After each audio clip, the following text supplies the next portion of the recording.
welcome to my kitchen. I'm Nikki Sizemore. All right, today we are making homemade gluten-free cassava tortillas. I'm so excited about this recipe because I can't eat gluten, and while I love a good corn tortilla, after years and years of only eating corn tortillas, I got sick of them. So the base for these tortillas is cassava flour, which you might remember we used in my Cassava Cookie Bars, which I'll link to below.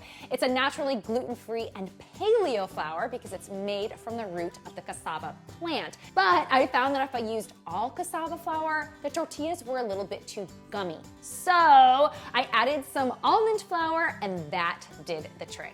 Now, whether or not you can eat gluten, I think you're gonna love this recipe. These healthy, nutritious tortillas are great not only with tacos, but also as flatbreads. So I use them to wrap up my favorite sandwich fillings, to serve falafel, or I tear them up and serve them with my favorite dips. They are delicious with hummus. I can't wait to show you this recipe, so let's head to the kitchen. Tortilla! And remember to subscribe below so you don't miss any of my gluten-free, easy, from scratch fast recipes. Let's go. I forgot to mention the most important part. These tortillas are so easy and you don't even need a tortilla press.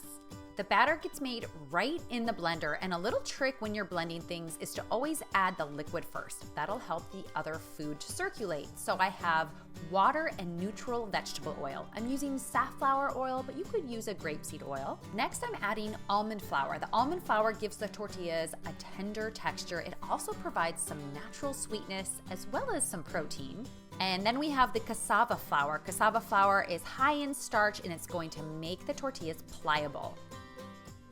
Season this up with some fine sea salt and a touch of granulated garlic, which is gonna give the tortillas a savory complexity. Then all we have to do is blend up the batter. I told you this was easy. Get in there with a spatula. You just wanna make sure that all of the flour is incorporated. And that is it, my friends. Let's go cook up some tortillas. I have been preheating my cast iron griddle, which I love to use for this because I can cook more than one tortilla at a time. You could just use a regular cast iron skillet if you don't have a griddle.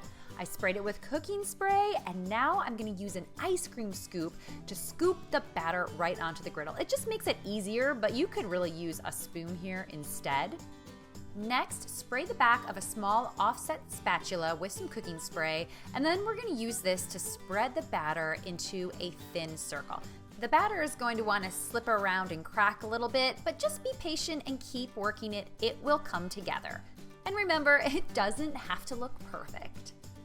So just keep working in batches, scooping the batter and spreading it out. Once the tortillas are golden brown on the bottom, and that only takes a few minutes, give them a flip and let them cook on the other side. They should feel dry to the touch, not tacky. Transfer the tortillas to a cooling rack and then keep working with the rest of the batter. You'll want to spray the griddle with cooking spray between batches, as well as wipe down and spray that little spatula, and feel free to adjust the heat as needed if the tortillas start to brown too quickly. Trust your own instincts. Once all of the tortillas are cooked, I invite you to dive in and eat one. They have such a delicious flavor, and I find they're irresistible all on their own. So I usually can't resist just noshing on one right away, but you can let them cool if you are more patient than I am. Now, there are so many ways you can use these tortillas. You can build a traditional taco. Today I'm gonna do a veggie taco with sauteed veggies and pinto beans, some avocado slices. You could throw on some sour cream and cheese. You know, it's totally up to you. They're also fantastic wraps, so you can really stuff these with anything. They are one of my favorite lunches. But there's more. These tortillas make for amazing gluten-free flatbreads. I love to tear them up and serve them with my favorite dips. They're especially awesome with hummus, which is what I'm eating now. You can store the tortillas at room temperature for a couple of days, but I prefer to freeze them because they last for months. Just throw them into a zip-top freezer bag, press out all the air, and then you're good to go. Thank you guys so much for tuning in. I really hope you like these tortillas. I've included a link below to the recipe. You can find a ton of other gluten-free from scratch fast recipes here on YouTube as well as on my website. I will see you next time.